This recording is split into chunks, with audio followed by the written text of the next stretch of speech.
Esa noche el viento olía a cobre y a tinta mojada, como si alguien hubiera derramado un tintero sobre los tejados y lo hubiera dejado secar en la lengua de la ciudad.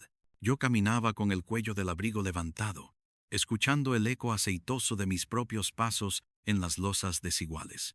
No había estrella. Había, en cambio, un zumbido eléctrico detrás de los anuncios de neón, un murmullo bajo, insistente, que enmudecía de golpe cada vez que doblaba una esquina, como si la ciudad contuviera el aliento para observarme mejor. Llamaron a mi puerta poco antes de medianoche, cuando el reloj del pasillo dio las 12 con un campanilleo frágil, que siempre me ha recordado a una copa de cristal a punto de astillarse. La mujer no dijo su nombre en un primer momento. Llevaba guantes finos, un sombrero que proyectaba sombra hasta la mitad de la nariz, y ese temblor en la voz que no es miedo sino prisa por sofocarlo.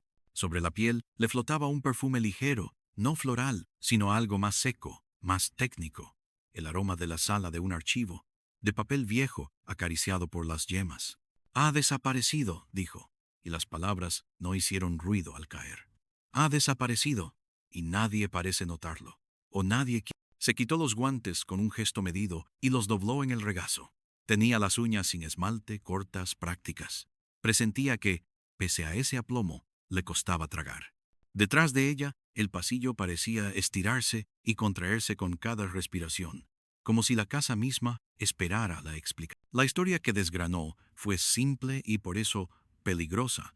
El director del Museo de Ciencias de la ciudad, un hombre al que, según me aseguraba, el personal apodaba el guardián de la niebla, por su afición a conservar máquinas de niebla para espectáculos antiguos, no había vuelto a casa, y el museo había cerrado una de sus salas sin ofrecer motivo. No era solo su ausencia, era el silencio organizado de quienes sabían más.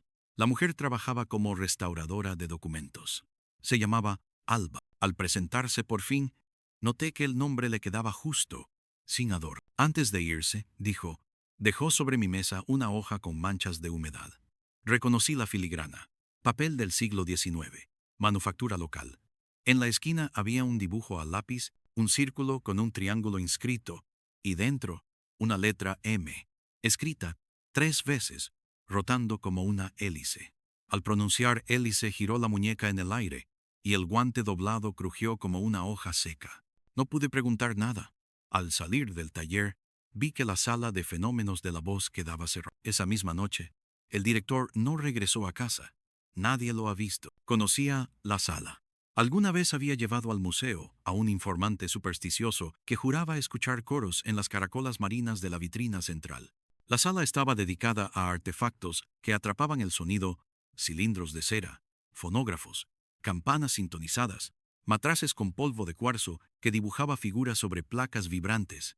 Recuerdo haber sentido, al entrar, que uno no se encontraba frente a objetos muertos, sino frente a respiraciones retenidas en vidrio. No me resultó extraño imaginar que, de querer, toda aquella colección podría hablar. «¿Por qué venir a mí?», pregunté. Ella respiró hondo. «Porque desaparecer no es la palabra adecuada. Es más preciso decir, ha sido absorbido por un silencio.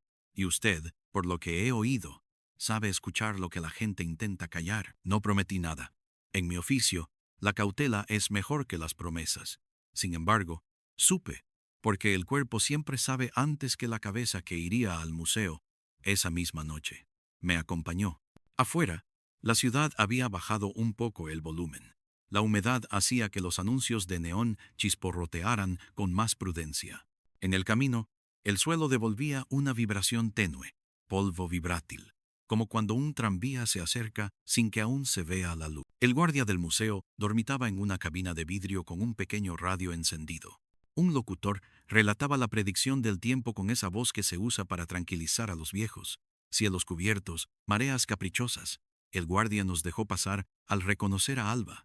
«No se acerquen a la sala cerrada», dijo. Orden del subdirector.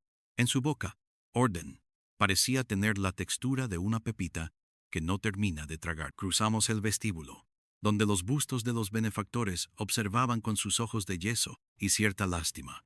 Había un túnel que conectaba con el ala de exposiciones experimentales. Mis zapatos hicieron un ruido particular en ese corredor. El eco, en lugar de rebotar, parecía abrirse hacia adentro, como si el pasillo fuera más profundo de lo que la vista concedía. Llegamos a la puerta de la sala de fenómenos de la voz. Cinta amarilla. Un cartel oficial que decía mantenimiento. Bajo la cinta, una rendija por la que se colaba un aire que olía a metal enfriado, a piedras mojadas en la orilla de un río. Coloqué la palma en la madera. No estaba fría. Alba sacó de su bolso una llave fina, de cerrajera de talleres, y sonrió con esa audacia clandestina que yo temía y admiraba. No puedo no entrar, dijo. La llave encontró su baile dentro de la cerradura. El interior no estaba a oscuras, pero la luz se comportaba allí con una timidez extraña. Entramos con pasos que parecían no coincidir exactamente con nuestros propios pies, como cuando un espejo desincroniza un gesto. Lo primero que noté fue la ausencia de polvo en los objetos, demasiado limpios. Luego, la vitrina central. En lugar de la colección de caracolas, habían colocado 3 matraces con la boca a distintos anchos, conectados por tubos de vidrio. Sobre una mesa lateral, un fonógrafo sin cilindro se balanceaba en su peana como si hubiera perdido algo que antes lo centraba. Y ahí estaba. El papel. Reconocí la filigrana, como había descrito Alba, y vi el círculo, el triángulo, la triple M. Anoté mentalmente que el trazo no era nervioso. Quien lo dibujó sabía exactamente el grosor que quería. Al acercarme, un detalle me cortó la respiración. Sobre la M superior había restos casi invisibles de polvo de oro, como bruma. Si pasabas el dedo, te lo llevabas contigo como si tocaras la sombra de una estrella vieja. Esto no es casualidad, dije. Alba asintió, pero su mirada miraba otra cosa. Se había aproximado a un panel didáctico donde antes explicaban la resonancia de una campana. Ahora había una fotografía pegada con cinta.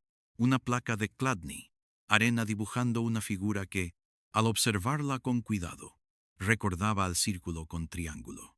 La arena formaba una trenza de líneas que parecían moverse, aunque estaban quietas. Las figuras del sonido, murmuró ella, mapas de vibración. En ese momento, muy lejos, dentro del museo, un ascensor se puso en marcha, pero el sonido nos llegó como a través de un tejido, amortiguado, delgado, y luego volvió la quietud con un peso nuevo, casi cortante. Examiné el suelo. Las baldosas mostraban el brillo desigual de una limpieza reciente, salvo un rastro que dibujaba un arco. Lo seguí. Era un roce leve, como si hubieran arrastrado de puntillas un aparato con ruedas de goma. La curva iba desde la mesa del fonógrafo hasta una puerta camuflada por un panel movible. Detrás, unas escaleras de servicio descendían a un subsuelo. El aire cambió en el primer peldaño. Dejó el olor metálico para oler a madera saturada de humedad, a sótanos donde se guardan cosas prometidas al olvido. Bajamos. Mi mano rozó la baranda y la noté pegajosa, no de suciedad sino de condensación. El sonido de nuestros pasos se volvió hueco, caja torácica. Abajo, una galería estrecha, paredes con capas de pintura que el tiempo había hinchado y rajado en mapas. A la izquierda, una puerta con portilla redonda. Miré por el vidrio. Nada, salvo un tablero con interruptores y una bobina grande, como de generador.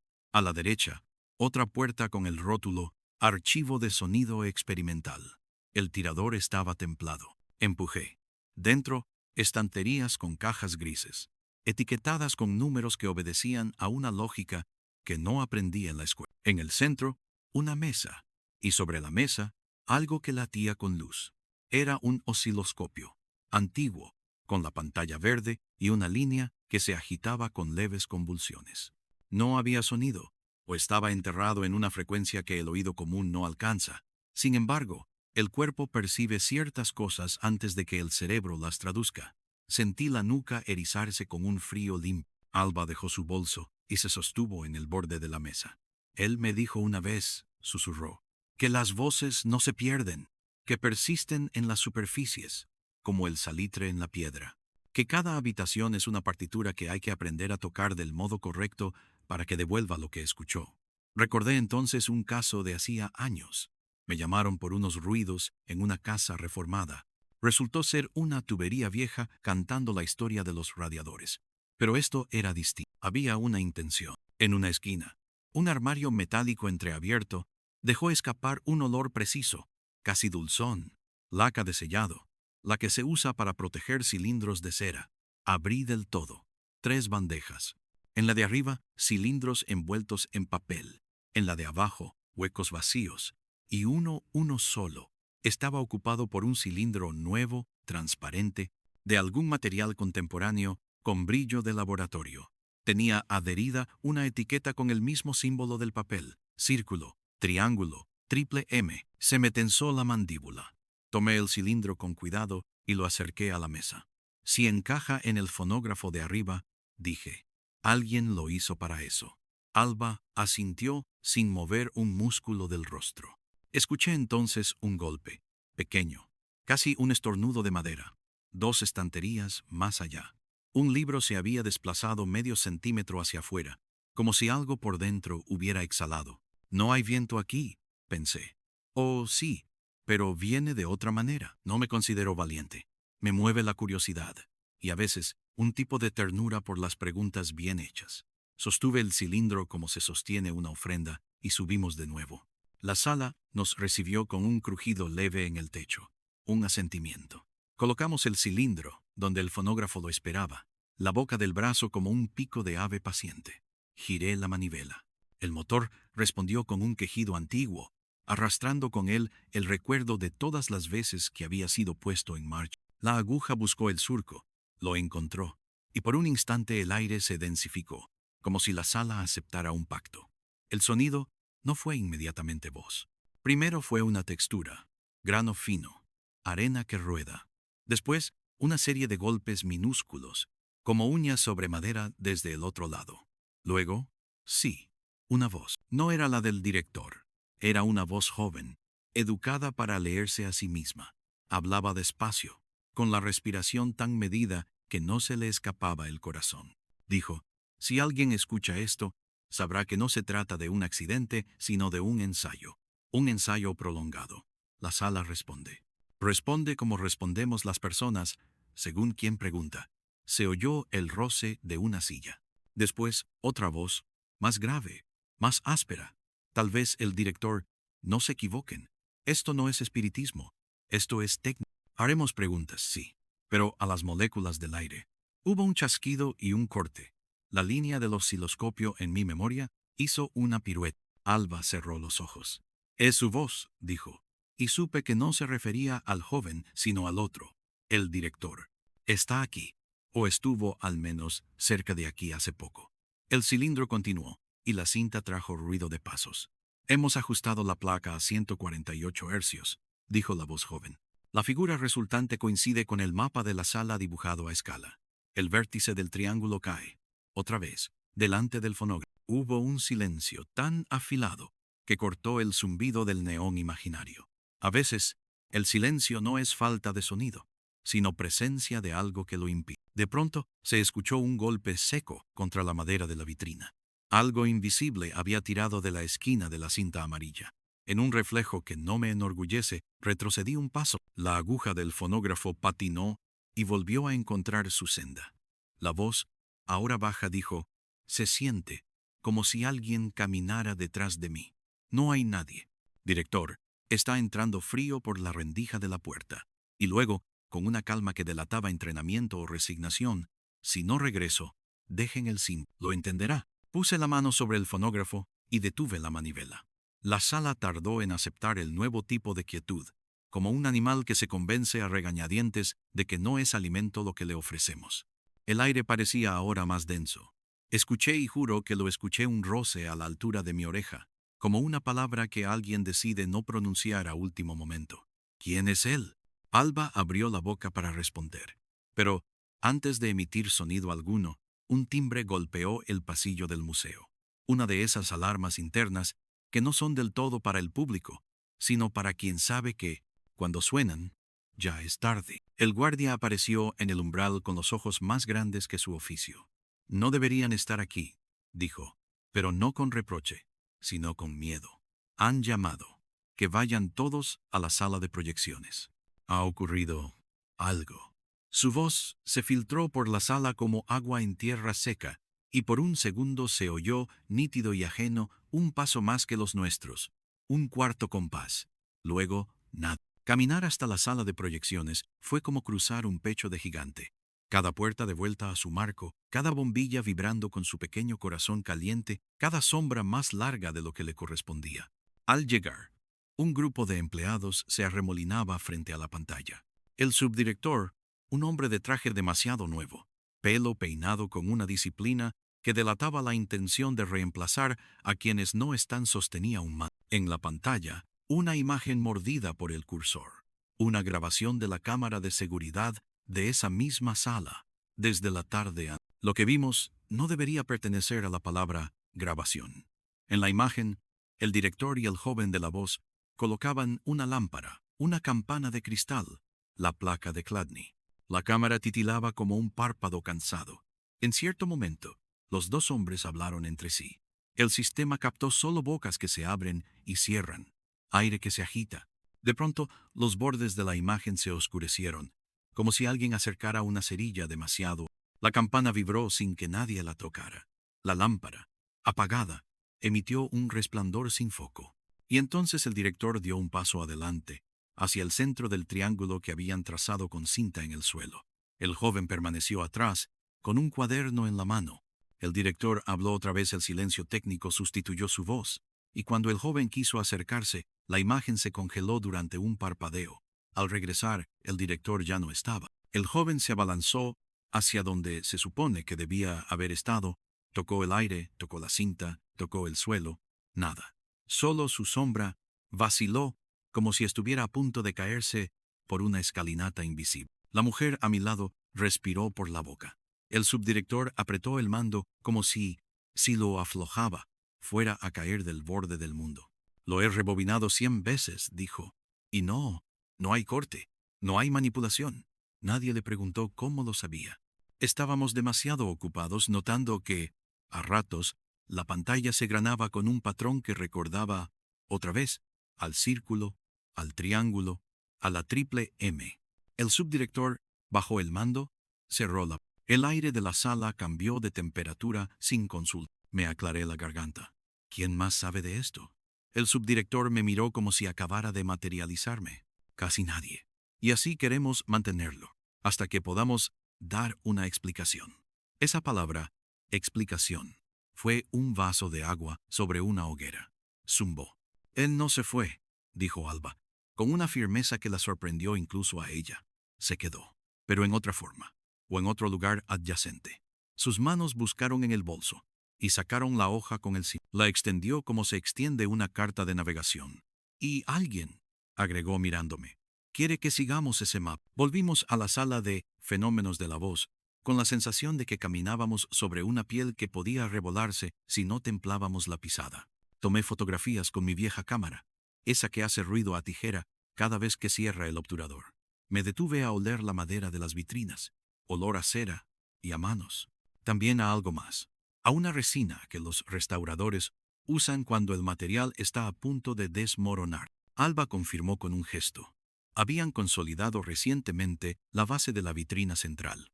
En la superficie, casi imperceptibles, unas marcas que parecían letras, pero no eran letras de un alfabeto conocido. Eran la huella del paso de la vibración sobre polvo, como si las palabras no estuvieran escritas con tinta sino con el propio temblor del aire. Me incliné hasta que la nariz casi rozó el vidrio. En esa proximidad, el mundo se reduce a una cúpula y un latido. Escuché entonces algo que podría haber sido mi imaginación o el recuerdo de un taller de relojería, un tic-tac que no venía de un reloj. El museo a veces lo hace. Recuerda en tu oído servicios que cediste a cambio de silencio. Levanté la cabeza y vi detrás de la vitrina, sobre la pared, una sombra que no coincidía con ninguno de los objetos. Una sombra estrecha y muy vertical, como la de un hombre absorto con la mirada caída. Parpadeé. Desapareció. El guardia carraspeó desde la puerta para avivar el valor. Si necesitan algo, dejó la frase abierta. No supe si lo hacía por cortesía o porque si la cerraba se quebraba algo dentro. Nos sentamos en el suelo. A veces los casos se entienden mejor a la altura de los zapatos. Desplegué la hoja con la triple M. Este símbolo es un orden de operaciones, dije. Círculo, la sala, triángulo, 3 puntos de energía o atención. La M, 3 veces, 3 movimientos, 3 preguntas. Alba pensó en voz baja como hacen los restauradores cuando hablan con el papel. O 3 Ms. Murmurar, medir, modificar. Le sonreí con medio rostro. Ajustar, preguntar, escuchar. Traduje para mi oficio. Ella sacó un lápiz. Marcó sobre la hoja los lugares que correspondían a la disposición de la sala, la vitrina central, la mesa del fonógrafo, la puerta camuflada. Dibujó líneas como lo haría un químico que mezcla en seco. Si el director desapareció aquí, dijo, tocando con la mina el vértice del triángulo, es porque abrió un pasillo que no suele abrirse. Hice algo que no repito fuera de estas paredes. Aflojé el nudo de la corbata para escuchar mejor. Hay sonidos que precisan un cuello menos rígido. Apagué las luces de la sala y me quedé con la lámpara de mano. La luz creó una isla. El resto flotó. Indiqué a Alba que se colocara junto a la puerta camuflada. Yo me arrodillé frente al fonógrafo. Vamos a jugar a su juego, dije. Primero, ajustar. Toqué con la yema la base, la hice vibrar con un golpecito medido. Alba, con manos de taller, apretó 2 tornillos invisibles. Ahora, preguntar. Tomé aire. No dije director, no dije su nombre propio. Dije, con voz que buscaba ser una cuerda, si se quedó, responda. Y entonces el museo entero decidió, por un instante, ser garganta. Lo que ocurrió a continuación no fue un fenómeno espectacular. Fue minúsculo, reiterado, inevitable. Un aliento cruzó la sala y nos rozó la nuca como dedos que dudan. La aguja del fonógrafo, sin que nadie la moviera, se desplazó 1 milímetro y volvió. El pomo de la puerta camuflada giró lo bastante para sonar, no lo bastante para y en el suelo. Justo allí donde el joven había marcado el vértice en el video, noté un cambio de temperatura, un círculo de aire más frío, como el borde de una fuente subterránea. Ahora, escuchar, dije. Cerré los ojos. Escuché. El sonido vino de muy lejos, pero se colocó, con una precisión que agradecí, dentro de mi oído derecho, un susurro. No entendí palabras. Entendí un ritmo. El de alguien que dice sí sin decir. Abrí los ojos. Está aquí, dije no como metáfora. Y no quiere salir. O no puede. Alba apretó los labios. Entonces habrá que construirle una escalera. Alzó el papel con el símbolo y lo sostuvo a la altura de la lámpara, como si lo calentara para revelar tinta invisible. El polvo de oro en la M superior respondió con un guiño apenas. Debíamos decidir si seguir el mapa que otro había trazado o fabricar uno nuevo. En ese dilema, la ciudad volcada sobre el museo emitió un ruido profundo, grave, de estómago que amasa pan de madrugada. Quizá un tren, quizá la marea contra la escollera. La sala se inclinó 1 grado, no físicamente, sino en su atención hacia nosotros, como si, al fin, admitiera que éramos parte del experimento. Habrá baches, dije. Habrá cosas que no quieren ser medidas. Alba sonrió. Y sin embargo, mediremos. Aspiró el aire de la sala, y en su rostro se notó el gesto de quien reconoce una esencia. Alguien ha estado aquí hace menos de 24 horas con una resina de pino báltico. La usan para estabilizar instrumentos de cuerda. Y también cerró los ojos, olió de nuevo. Y también hay un rastro tenue de ozono, como si se hubiera descargado algo eléctrico. Asentí. Alguien sabe lo que trazamos, con cinta, nuestro propio triángulo, ligeramente desplazado del anterior. Desmonté el brazo del fonógrafo y cambié el peso de la aguja por un contrapeso que improvisé con una moneda de 5. Alba ajustó los matraces, giré la manivela y el cilindro transparente cantó un tono puro, grave, que no era voz, pero que tenía memoria de voz.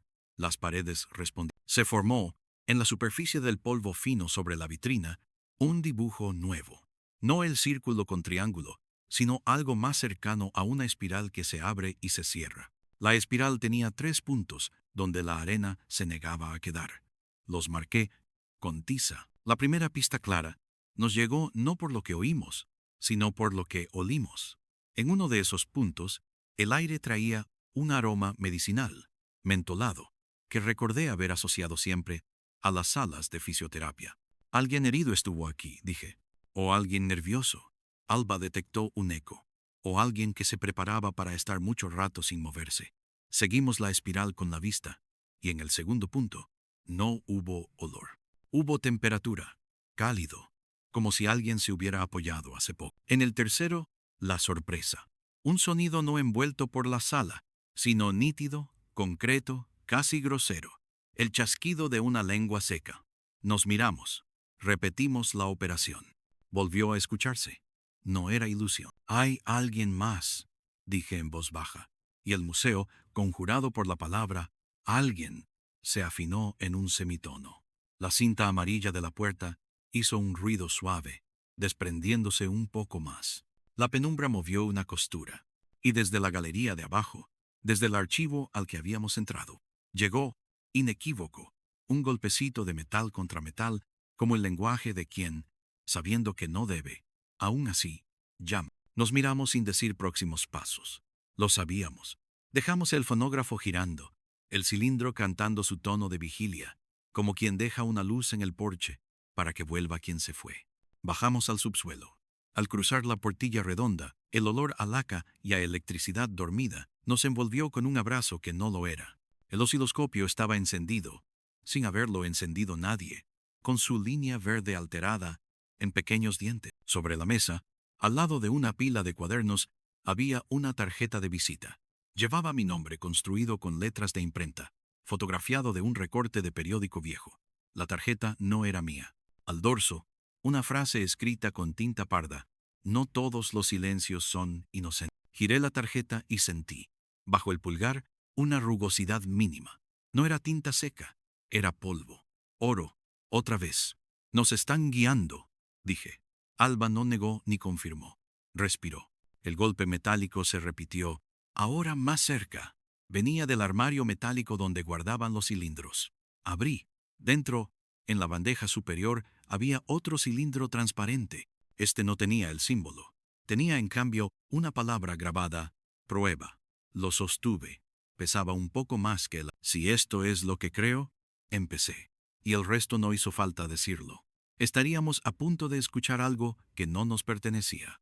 Y sin embargo, nos reclamaba. Nos disponíamos a subir cuando, desde el pasillo, se filtró una brisa baja y constante, como la que precede a una tormenta que no termina de decidirse.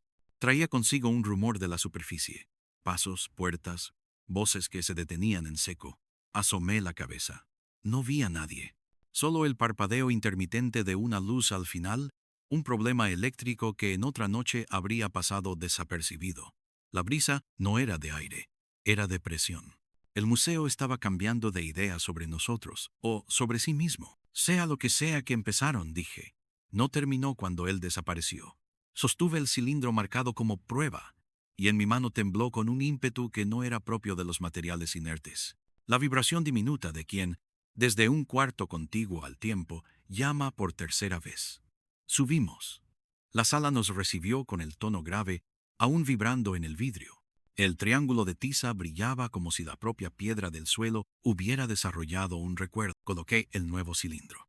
La aguja descendió. El primer latido sonoro fue más claro.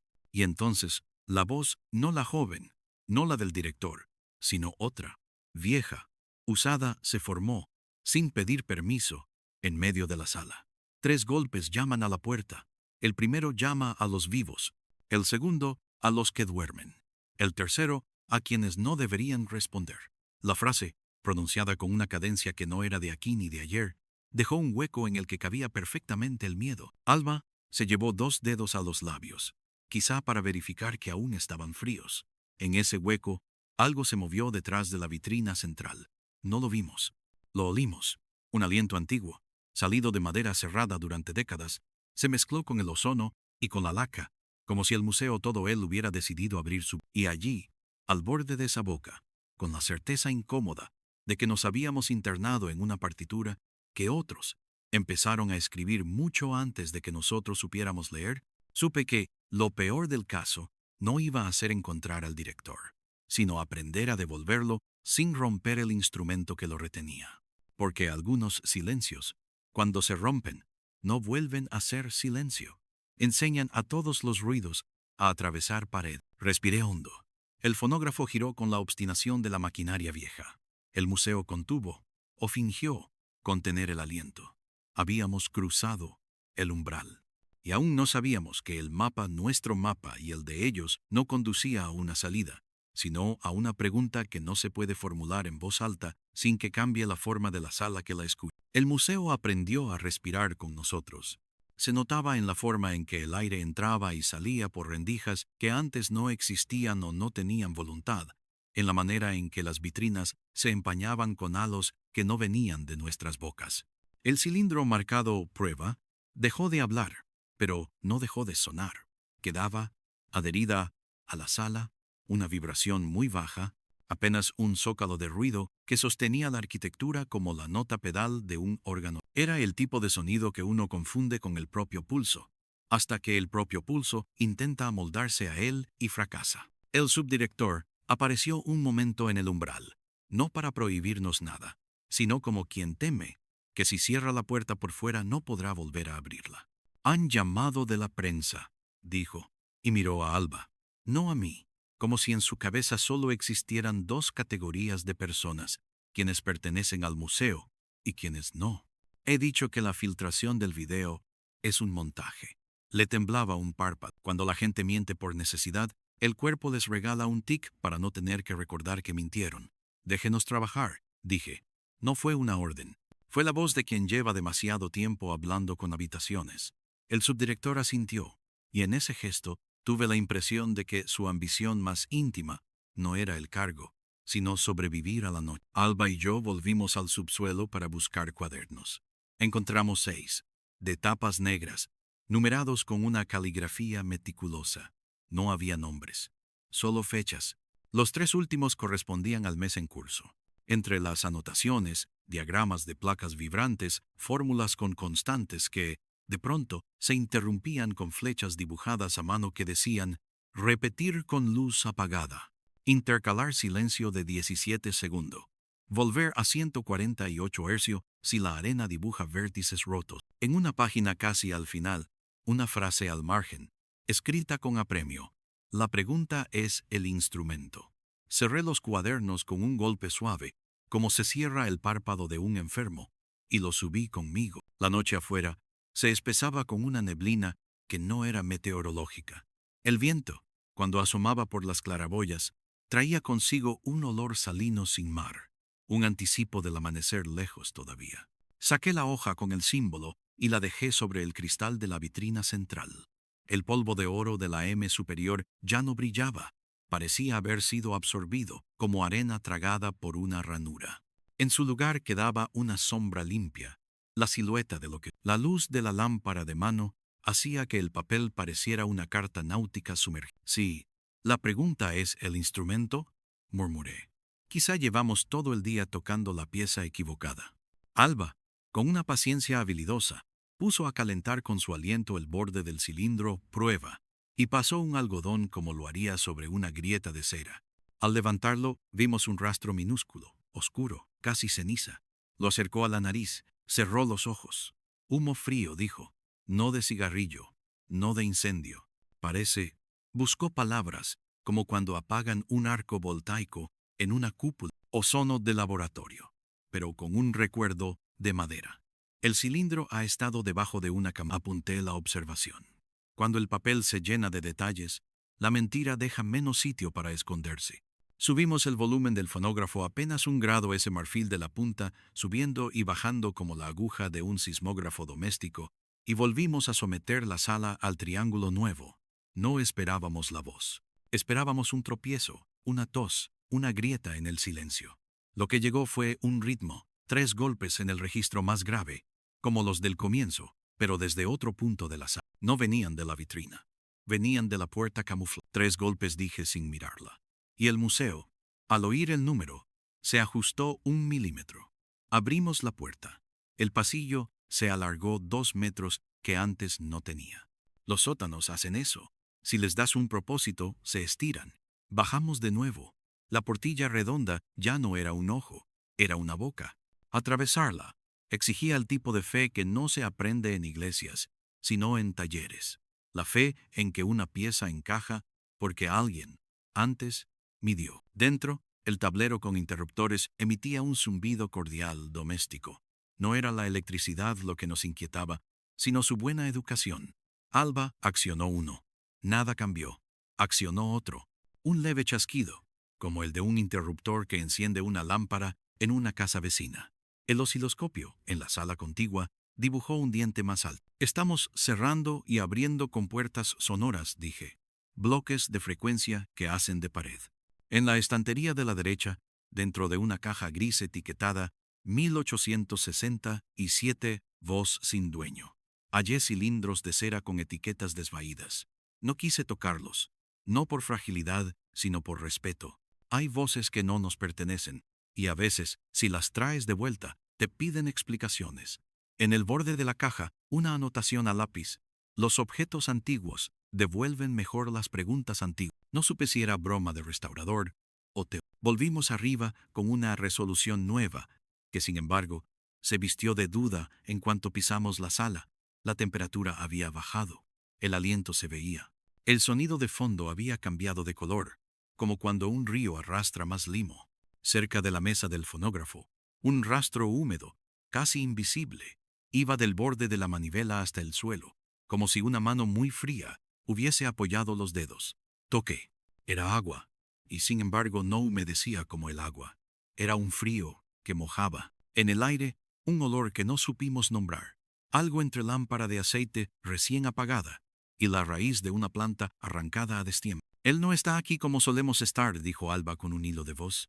Está del otro lado de un material que no sabemos medir. Entonces mediremos el contorno, respondí. Las cosas revelan su forma por sombra. Nos repartimos la sala.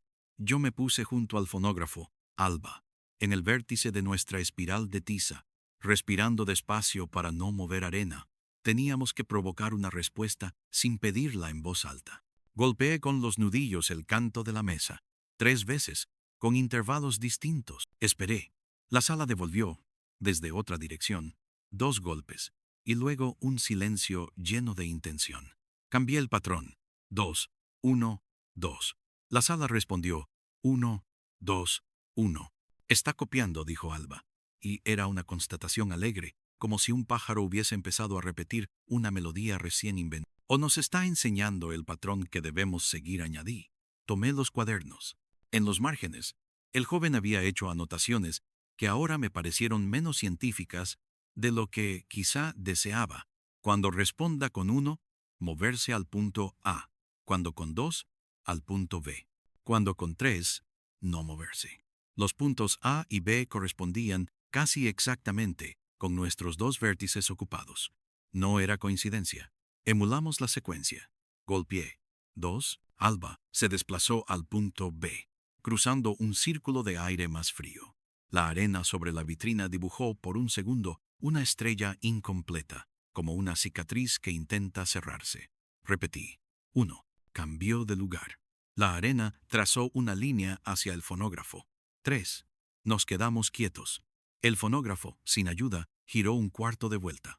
La aguja descendió, y, en ese descenso, oímos un roce a la altura del techo, un desplazamiento de algo que no pesa, pero ocupa sitio. La voz que emergió entonces fue limpia y quebrada a la vez. La del director. No dijo, hola, no dijo nuestros nombres. Dijo, no empujen, no tiren, abran. Y la palabra abran vino acompañada del olor mentolado que habíamos olido antes, como si la voz arrastrara a su paso los residuos de las cosas que había atrapado. ¿Abrir qué?, pregunté al aire, como se pregunta a un teléfono sin línea. La pregunta respondió la voz, y la cinta amarilla cayó del marco con un suspiro áspero. La manivela se detuvo. La aguja siguió vibrando en silencio, como un insecto aprisionado en ámbar. Alba, que no se había movido, tenía los dedos blanquísimos de agarrar la hoja con el símbolo. Le tembló el pulso apenas. El papel crujió con un susurro seco, y ese crujido se multiplicó en la sala, rebotando con precisión entre las superficies, como si alguien hubiera lanzado un puñado de semillas de vidrio. La pregunta es, el instrumento repitió. Y supimos, sin mirarnos, que habíamos estado intentando tocar con respuesta. Teníamos que tocar con. Apagué la lámpara. La oscuridad no fue total.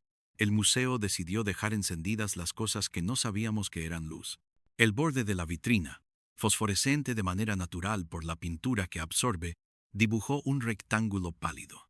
El osciloscopio, abajo, enviaba una radiación tímida que subía por la escalera como vapor verde.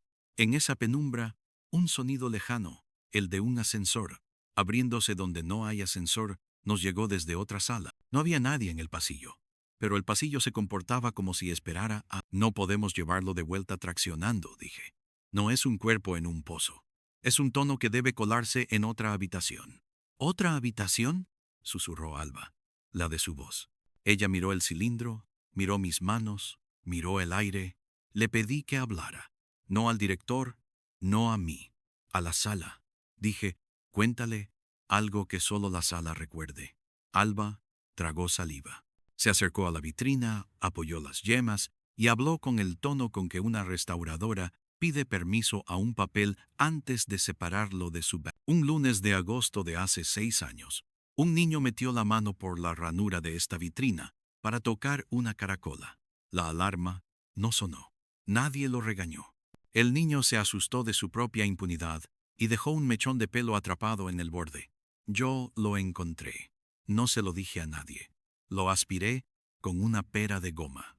Nadie supo que esa caracola había sido tocada con la intención de escuchar el mar, no de robarlo. El museo la escuchó. Yo también. Hubo, durante un instante brevísimo, el sonido más pequeño del mundo, el de una cosa que decide confiar. El triángulo de tiza, a nuestros pies, se aligeró. La aguja del fonógrafo descendió por sí sola, y la voz del director regresó, más cerca, como un rostro pegado a la madera de una puerta. A ese niño, lo vi yo, dijo. No lo delaté. Me pareció justo que supiera que el mar no está en la caracola, sino en el oído. La voz se quebró en un punto que no correspondía a una emoción visible, sino a una resistencia física, como si la sala le presentara una frontera. No puedo pasar, susurró. No de este modo. Me convertí en pregunta, y las preguntas no cambian. Entonces, conviértase en respuesta, dije. Y la frase resultó más torpe de lo que su intención pretendía. Silencio. Pero no un silencio vacío, un silencio ocupado por cosas pequeñas. El nervio de la electricidad adentro de los cables, el roce de una tela lejana, la respiración de Alba, mi propia sangre. En ese silencio, un paso que no era de ninguno de nosotros sonó a la altura de los homeotermos que el museo conserva en Formol, en el ala biológica. Después, otro. El museo habría habitaciones que no habíamos pedido. Nos están desviando, dijo Alba sin lamento, como si aceptara la lógica de un mapa que no había dibujado. Llevé el fonógrafo, con cuidado de cirujano, hasta el borde de la vitrina. Coloqué el cilindro prueba sobre el cristal, sin aguja, como si el vidrio fuese un diafragma. Tapé con la mano la mitad de la campana, improvisando una caverna. Volví a encender la lámpara, para que el calor hiciera su parte. Una voz es un cuerpo, dije, y un cuerpo necesita un contenedor. Si el contenedor no es el suyo, busca el más parecido. Esta vitrina ha aprendido a conservar aliento. Alba asintió. Colocó con exactitud un cuenco metálico pequeño bajo el borde de la vitrina, como los que usan para recoger polvo en restauración. Si algo gotea, murmuró, lo veremos. Golpeé el vidrio con el nudillo, una vez, con la delicadeza de llamar a la puerta de un bebé. Esperé. Nada. Volví a golpear 2 veces, con intervalos que imitaban, tanto como recordaba, los del vidrio. El vidrio contestó con un zumbido finísimo, como el que hace una copa de vino cuando alguien pasa el dedo por su borde. El cilindro sobre el cristal vibró y emitió, sin aguja que lo traduera, un murmullo seco, el ruido de las ranuras frotadas por el aire. Dentro de la vitrina, en el punto donde la arena formaba siempre el vértice, se hizo un claro. Los granos se abrieron como se abre la gente para dejar pasar a alguien que mira perdido. Y entonces el olor, ya no mentol, ya no ozón, un olor a lana mojada y tinta, a abrigo colgado cerca de radiadores. El director tenía ese olor en la fotografía del pasillo. Lo recordé con la precisión injusta de la memoria olfativa. Estaba pasando. El cuenco bajo la vitrina recibió la primera señal material. Una gota. No era agua. Cayó y nos salpicó. Quedó como un botón de vidrio frío, temblando. Alba lo miró con una mezcla de ciencia y superstición. Con una espátula de hueso, lo tocó. No se adhiere, dijo. Buscó una frase, un resto de presencia, como la humedad de un nombre. El fonógrafo decidió moverse sin nosotros. Giró 1 centímetro. La manivela emitió un quejido de bisagra vieja. Y la voz volvió a proferir: no empujen, abran. Esta vez, ese abran no fue orden, fue súplica. Y la súplica venía acompañada de otro ruido, el de pasos, ahora sí, dentro de la sala, pisando un suelo que no es el nuestro, y sin embargo, deja marca en este. La arena, obediente, se desplazó describiendo un círculo imperfecto. Seguí con los ojos su contorno. No le pertenecía a ningún cuerpo visible. Está dando vueltas, dije, como quien tantea una puerta giratoria, sin saber en qué instante queda alineada. Las puertas giratorias se detienen si dejas de empujar, dijo Alba a media voz, y se alinean con el siguiente impulso. Me coloqué en el punto donde la arena era más esquiva. Respiré. Director, dije, no en voz alta, sino en esa voz que uno usa para hablarse adentro. Esta no es su sala, es su tránsito. Si quiere salir, pregunte. Si quiere quedarse, responda. El aire me golpeó el paladar como una nota de metal. No vino ninguna voz. Vino, en cambio, una imagen, pero no en la pantalla de la sala de proyecciones, ni en un vidrio. Vino dentro de la cabeza, con la claridad que tienen los recuerdos que no son tuyos. El director niño, con la mano extendida hacia una campana de cristal que cubre un pájaro disecado, su madre, a 2 metros, fingiendo no mirar. El vigilante que tose para asustarlo con cariño. Y la sensación precisa, electromecánica, del momento en que la mano no toca el vidrio pero lo siente. El límite invisible donde termina lo permitido. Cuando la imagen se fue, quedó el saldo, el deseo de tocar y el temor de romper. Una ecuación que envejece contigo. No se trata de traerlo, dije en voz alta, como para que el museo me oyera. Se trata de permitirle tocar sin romper. El subdirector, que había vuelto a aparecer sin ruido de zapatos, tragó saliva. ¿Y cómo se hace eso?, preguntó con la valentía del ignorante honesto. Alba giró la hoja del símbolo. Quizá no mirando el triángulo como puerta, sino como bisagra, susurró. La M, 3 veces, no como movimiento, sino como memoria, mirada, muda. Memoria, mirada, muda, repetí, saboreando las M's como si fueran notas cerradas. Memoria. Le contamos a la sala una historia suya. Mirada. Apagamos la luz para que ella decida qué mostrar. Muda. Callar en el momento justo. Habíamos hecho las 2 primeras, no la tercera. Callar no es silencio, es un tipo de intervención. Bajé la mano del fonógrafo. Alba retiró la espátula del cuenco. El subdirector, como si entendiera, dejó de respirar un segundo. Y entonces callamos. No por unos segundos, por el tiempo que tarda una silla en aceptar un peso nuevo sin rechinar. Por el tiempo que tardan 2 ojos en acostumbrarse a una sala que decide encender solo lo que necesita. Y en ese callar, la puerta giratoria, si era una puerta, si era giratoria, se alineó. No la vimos. La sentimos en la piel que cubre la frente, en las uñas, en ese lugar entre encías y dientes donde viven las vibraciones diminutas. Un pasillo, una vez más, donde no había pasillo. Un paso, uno solo. El de alguien que decide, al fin, avanzar. La temperatura subió lo suficiente para que el aliento dejara de verse. El olor a lana y tinta se volvió más humano. Sudor leve, menta en la boca, polvo de archivo. Y entonces sí, la voz, no desde el cilindro, ni desde la sala, sino desde el lado en el que nosotros estamos acostumbrados a escuchar. Estoy aquí. El museo exhaló. La arena cayó. La cinta amarilla, que pendía como serpiente muerta, encontró el suelo y dejó de significar. Alba se cubrió la boca con las manos y una risa breve, incontrolable, se le escapó, no de alegría, sino de alivio nervioso. El subdirector lloró de forma indigna durante 2 segundos, y luego recompuso su dignidad con una tos falsa. Yo busqué al director con los ojos. Estaba de pie, apoyado en la vitrina, tan pálido como un sí dado a destiempo. Nos miró con una indulgencia cansada. No empujaron, dijo. Gracias. Yo debía hacer la pregunta, no por curiosidad ni por protocolo, sino porque sin esa pregunta, el caso no sería un caso, sino una anécdota. ¿Qué pasó?, dije. El director miró al suelo como si del suelo pudiera sacar una respuesta menos humillante para su inteligencia. Pregunté mal, dijo. Convertí la sala en una jaula para mi voz, y la voz se llevó el cuerpo. Alba respiró hondo, y el aire que tomaba parecía salir de la sala atravesando un... Me quedé, continuó él en el entre, en el borde de los instrumentos. La estupidez más peligrosa, creer que se puede observar sin ser observado. ¿Y por qué volvió ahora?, pregunté.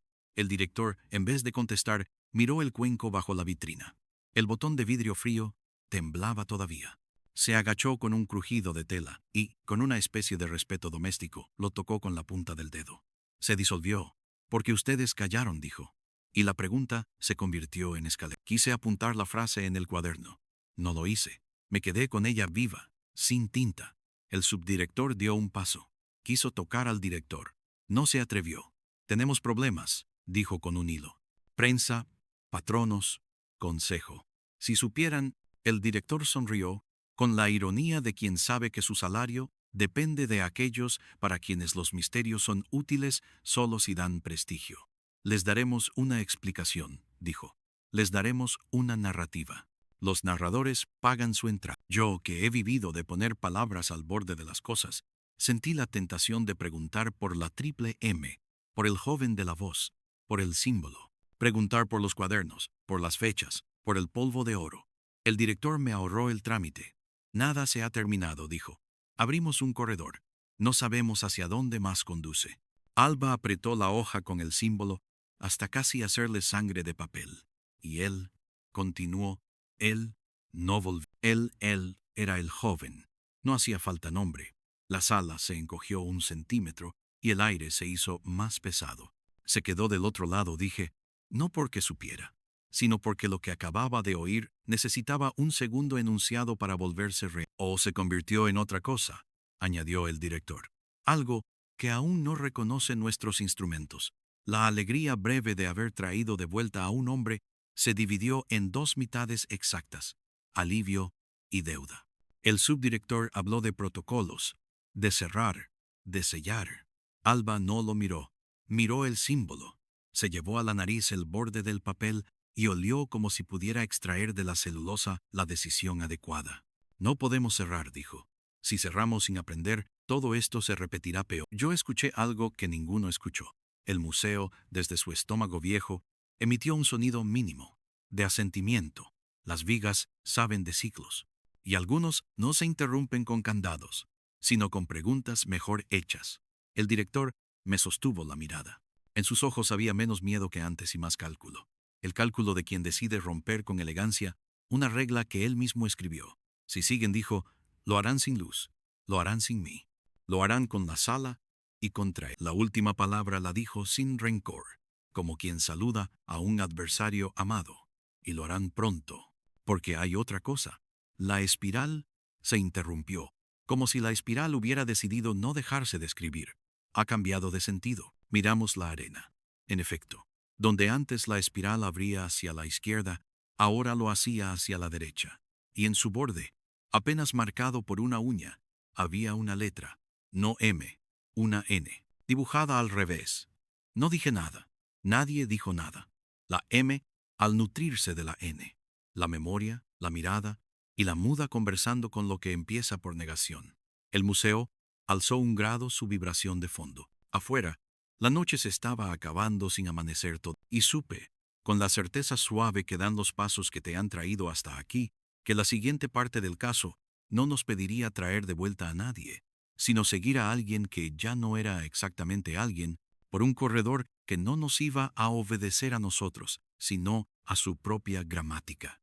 Una gramática hecha de golpes, de arena, de olores, de temperaturas que no están en los termómetros, una gramática que se escribe cuando nadie habla. Nos dimos un respiro, no por descanso, por respeto.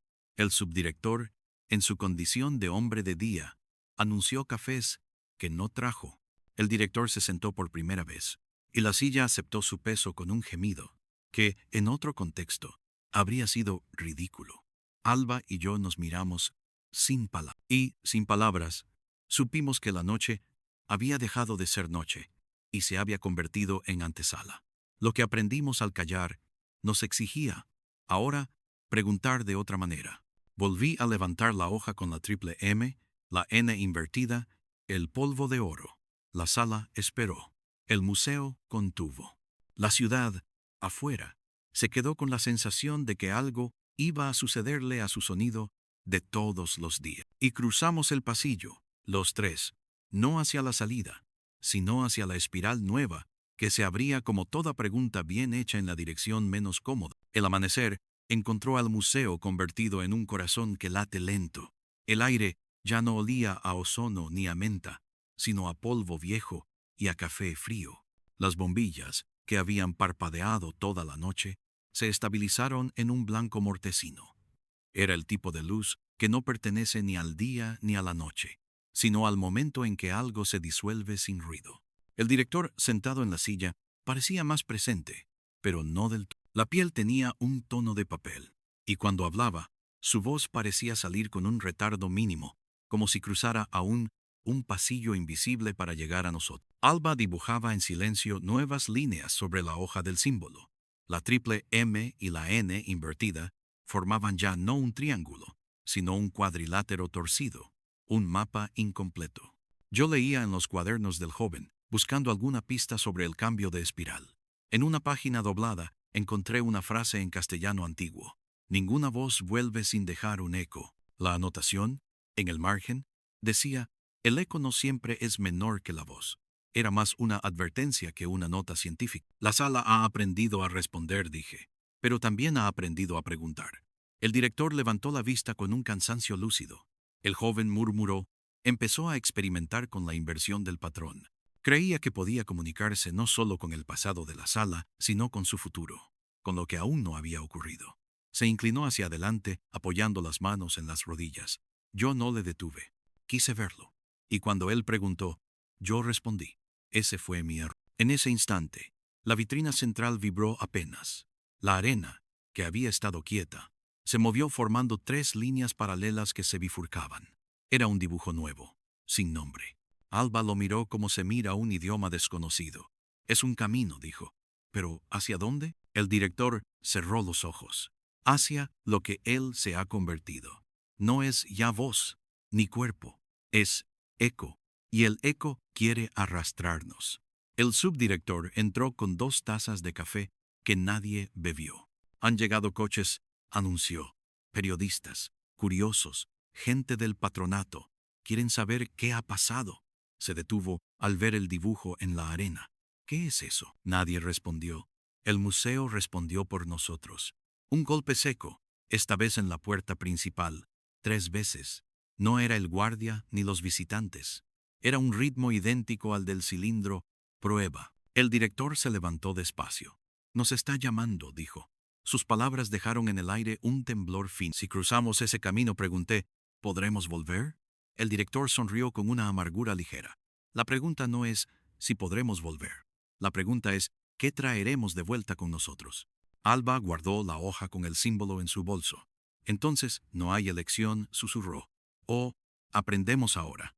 O, esto se repetirá sin fin. Nos acercamos a la vitrina.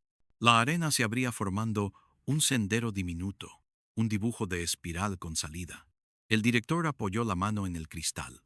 La temperatura cambió. El olor a lana mojada volvió, pero más tenue, como un recuerdo que se va agotando. La sala respiró. Las bombillas hicieron un clic suave, como quien aprueba en secreto. Y en ese instante, todos sentimos, no en los oídos, sino en el pecho, una voz sin palabras. La invitación. El subdirector se quedó atrás, mirando hacia la puerta principal, atrapado entre 2 lealtades. Alba, el director y yo, dimos un paso al unísono. La arena tembló. El fonógrafo giró solo y emitió un tono grave, un pulso que parecía latir con nuestras plantas. La espiral en la vitrina se iluminó por un segundo con un destello casi imperceptible de polvo de oro. Era la señal. El museo no cambió de aspecto, cambió de interior. La sala se volvió más larga sin volverse más grande. El aire se volvió denso sin volverse irrespirable. El suelo bajo nuestros pies seguía siendo baldosas, pero sonaba a madera vieja de embarcadero. No hubo puerta, ni túnel, ni cortina. Hubo una superposición, un deslizamiento, y entonces, a unos pasos delante de nosotros, una silueta. Era él, el joven de la voz, pero no era un cuerpo sólido. Era una figura compuesta de partículas finas, como polvo suspendido en un rayo de luz, una presencia que temblaba al borde de la forma. No tenía rostro. Tenía, en cambio, una vibración, un ritmo. Cada vez que respiraba, si es que respiraba, la sala entera cambiaba de color, de temperatura, de olor. Era a la vez pregunta y respuesta. No podemos traerlo así, susurró Alba. Nos arrastrará a su estado. El director dio un paso. Tampoco podemos dejarlo. Esto no es solo un experimento. Es una puerta que no se cierra sola. Me adelanté medio paso, sintiendo el frío subirme por las piernas como agua. Recordé la frase de los cuadernos. La pregunta es el instrumento. Y comprendí. Habíamos hecho preguntas al museo. Ahora el museo nos preguntaba a nosotros. Y la pregunta era, ¿qué estáis dispuestos a dar a cambio? Respiré hondo. Si quieres volver, dije a la figura, necesitas un contenedor, una voz, un cuerpo. No podemos ofrecerte el nuestro, pero puedes elegir, quedarte como eco o entrar en el fonógrafo y dejar que la sala te traduzca. La figura tembló. La temperatura bajó. El olor a ozono regresó con fuerza. Alba sacó del bolso el cilindro prueba y lo sostuvo entre las manos. Ven, dijo con un hilo de voz. Aquí hay sitio. La figura se movió, lenta, hacia ella. Cada paso dejaba en el aire una vibración que nos atravesaba como viento frío. Cuando estuvo a 1 metro, el fonógrafo empezó a girar solo, la manivela moviéndose sin manos. La aguja se levantó y quedó suspendida en el... La figura extendió algo que no era una mano. Tocó el cilindro. Un destello de polvo de oro estalló, flotando un segundo antes de caer. El cilindro se volvió opaco. La figura se contrajo, y en un movimiento tan rápido que apenas pudimos seguirlo, se disolvió dentro de la ranura. El fonógrafo emitió un gemido y luego silencio. La sala recuperó su temperatura. El olor a lana mojada desapareció. La arena en la vitrina cayó como un reloj de arena que termina. Quedamos los tres, solos, en el museo. El director se acercó al fonógrafo. Lo detuvo con cuidado. Sacó el cilindro. Era más pesado que antes, opaco, con un brillo interior. «Está aquí», murmuró. «Oh, lo que queda de él». Alba respiró hondo. «¿Y ahora?» El director me miró. «Ahora tenemos una respuesta. Y las respuestas, ya sabes, no son el final. Son el principio de la siguiente pregunta». Fuera, el primer sol del día entró por las claraboyas, pero no disipó del todo la sensación de estar dentro de una sala que recuerda. El subdirector abrió la puerta principal, y los murmullos de la prensa se colaron en un rumor lejano, como olas. Nosotros seguimos en silencio, rodeados por vitrinas que ya no parecían objetos muertos, sino testigos. En el cuenco bajo la vitrina quedaba una sola gota del botón de vidrio frío. Esta vez, cuando Alba la tocó, se adhirió a su dedo. Era agua, agua de verdad. La sala había devuelto al menos un resto tangible. Ella la miró brillar. «Quizá esto baste», susurró. «Para empezar de nuevo». Yo guardé mis notas. Cerré los cuadernos. La hoja con la triple M y la N invertida quedó sobre la mesa, empapada por la luz. Y mientras salíamos, con el museo respirando detrás como un animal que vuelve a dormirse, supe que aquel caso no tendría un cierre clásico ni un informe limpio.